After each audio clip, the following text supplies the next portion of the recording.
Guys, ito na yung pinalitan ko ng timing chain,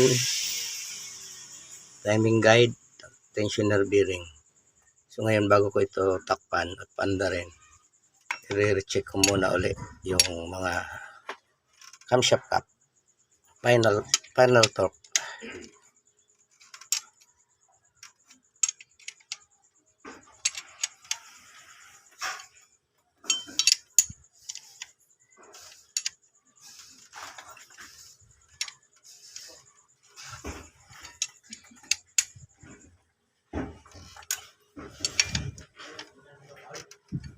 Smooth lang dapat dito guys, dahil aluminum ito, hindi pwede ito i-tighten ng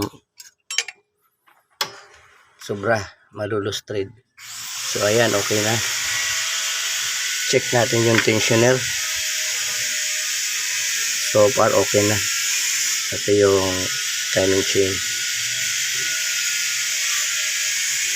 So ngayon ay tatakpan ko na ito. Lagay ko ng valve cover.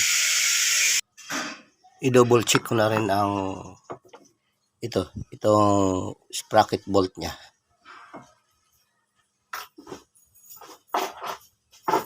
Paghigpit nito ay pakaliwa. Left thread ito. So double check natin. Okay. Higpit na.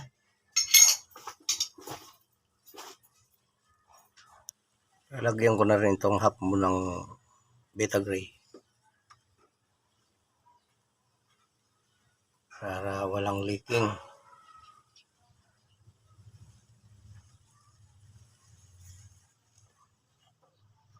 Siyempre dito yan, kakabit natin dito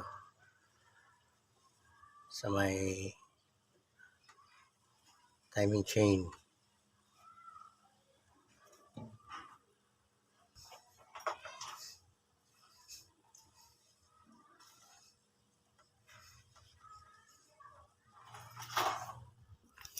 Malinis na rin itong valve cover at nilagyan ko na rin ng rubber gasket, tsaka pinahiran ko na ng beta gray.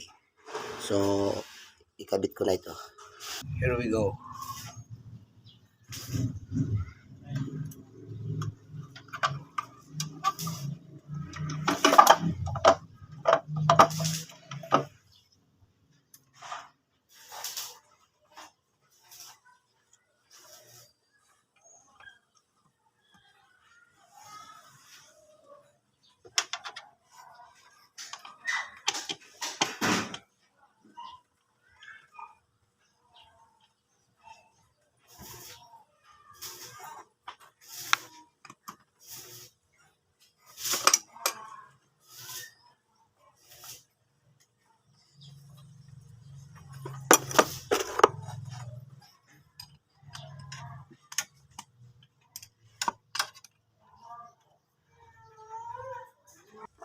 Up next is kakabit ko na ang intercooler turbo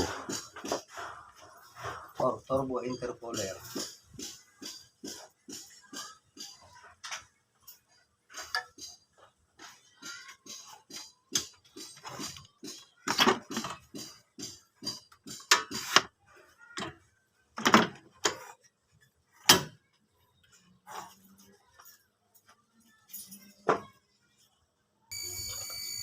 So naikabit ko na lahat ng accessories at ngayon ay kakabit ko na itong battery.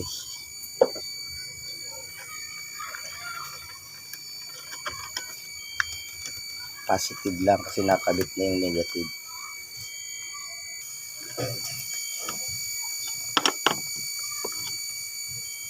Siyempre bago natin pandarin, check muna natin yung oil level.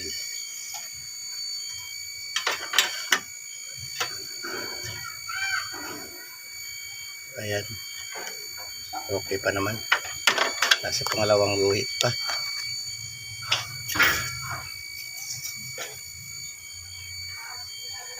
And now atin ang papaanda rin.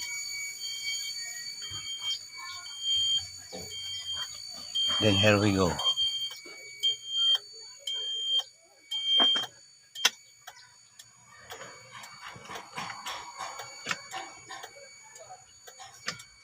Siyempre i-heater muna natin. Ito. Then start. Yun, one click.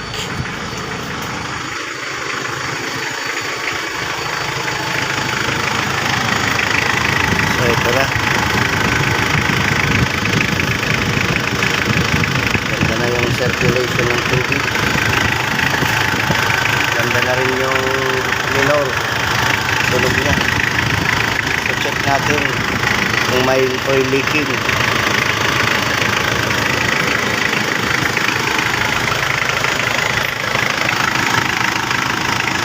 Dito sa turbo, pinagtagay ako dito ng boss. Bago na boss. Okay na.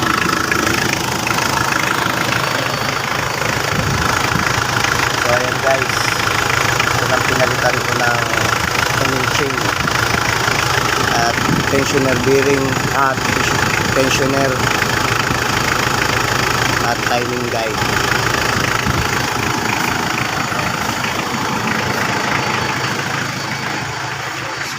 So ngayon, patayin natin, then start ulit natin.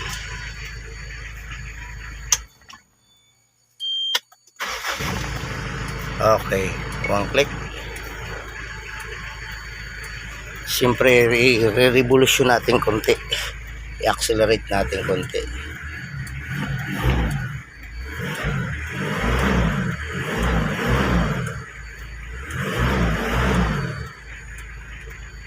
Then, i-off ulit natin yung engine. Then, start. Alright. So, job na tayo guys. Tuwang-tuwa na yung may-ari.